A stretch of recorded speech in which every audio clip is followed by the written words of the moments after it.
The only people I met there were like scientists and Michael Bay, the movie producer who made the movie The Island about cloning. I met Michael Bay there in 2004 in New Mexico. So I suddenly realized maybe Michael Bay was at Epstein's property doing research. Because when I met Michael Bay and scientists there, I would see them on the tops of the properties. I'd see them there, but I'd never really see them again. I'd meet them like once or twice. And then I'd never see the rooms they were staying in or anything, and it made me realize that there's very likely something underneath there. And also because I saw him turn into that thing. There's just and the UFO that I saw, that was while Michael Bay was staying there in New Mexico when I saw that and had that flashback waking up in a laboratory. Well, I saw in New Mexico, I saw a UFO in the sky. And then I've got that flashback weird memory waking up in a laboratory with 6 people in hazmat suits around me and a female doctor. And I couldn't move. I was like paralyzed and I was naked and I couldn't move. I couldn't talk. And then this doctor came near my head and she said, "Don't worry, everything's okay." And I was out again. And just after after just digging and digging and digging, I realized, if these bastards really do drink blood, if they really do children, it would make sense for them to have their own farm of humans. Epstein shapeshifted in front of me. It's very hard to understand if you haven't seen it. But I saw it. I want to be lie detected on this. But I've never seen anyone else turn into anything like that. And it happened. It was like a weird hologram and it had like big black eyes. If you look back through ancient history, you'll notice there are a lot of dragons. They only used to draw and depict what was real. Also, there's this article joking about Bush, Clinton and the Queen all being reptiles. Why do Hillary Clinton and Prince Andrew apparently not sweat?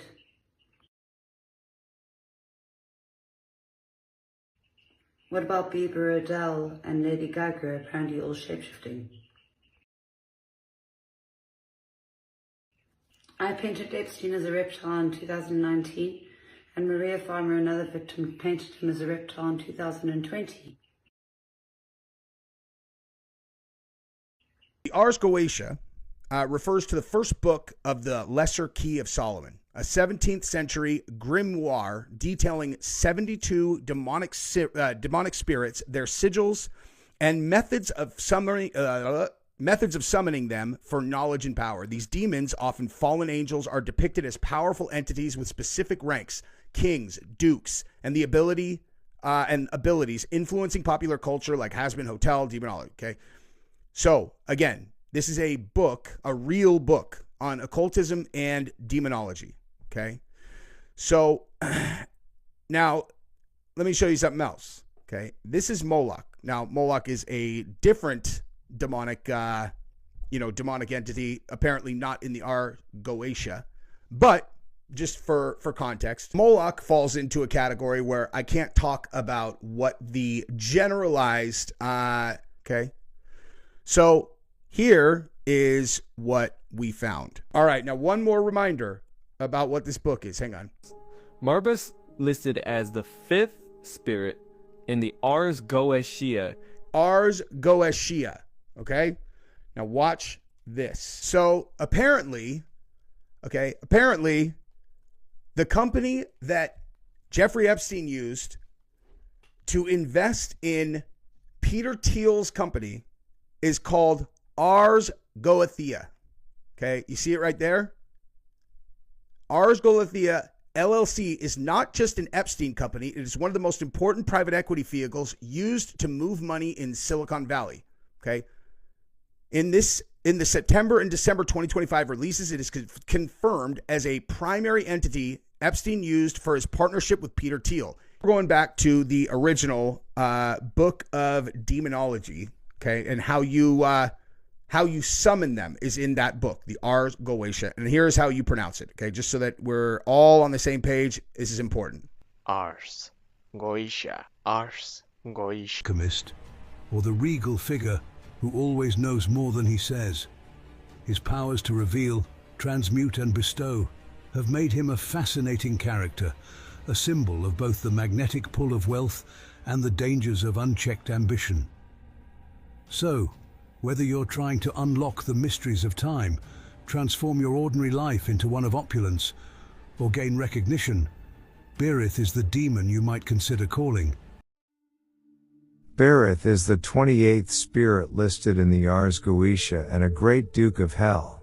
He is a great Duke of Hell, powerful and terrible, with 26 legions of demons under his command. Berith was the chief secretary of Hell, head of its public archives, and the demon who tempted men to blasphemy and murder.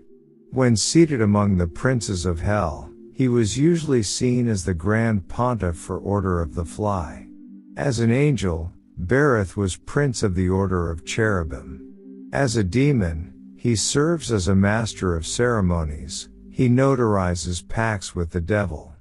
He is respectful and worshipped by alchemists and necromancers. The sigils of the Ars Goetia are a set of mystical symbols used to summon, control, or communicate with the demons listed in the first book of the Lesser Key of Solomon. The text catalogs 72 demons, each with a unique sigil that represents their name, rank, and powers within the Infernal hierarchy. The Ars Goetia is part of a larger tradition of grimoires, which are medieval books of magic that provide detailed instructions on how to summon and control spirits.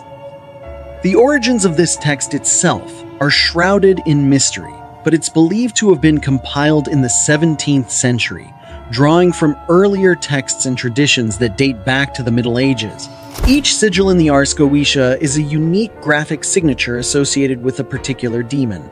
The process of creating these sigils, known as sigilization, involves transforming the letters of a demon's name into a complex, abstract symbol. Baal's most well-known power is invisibility. Those who summon him seek his ability to make people vanish from sight, a valuable skill for spies, thieves, and occult practitioners who desire stealth. Today is October 28th. It is 2017. My name is Michelle. I have a YouTube channel called The Moral Compass. This is a non-gender agenda. This has always been about having no women, no man, no mother, no father. After the fallen angels had sex with human women, it gave birth to these giants. Still asleep?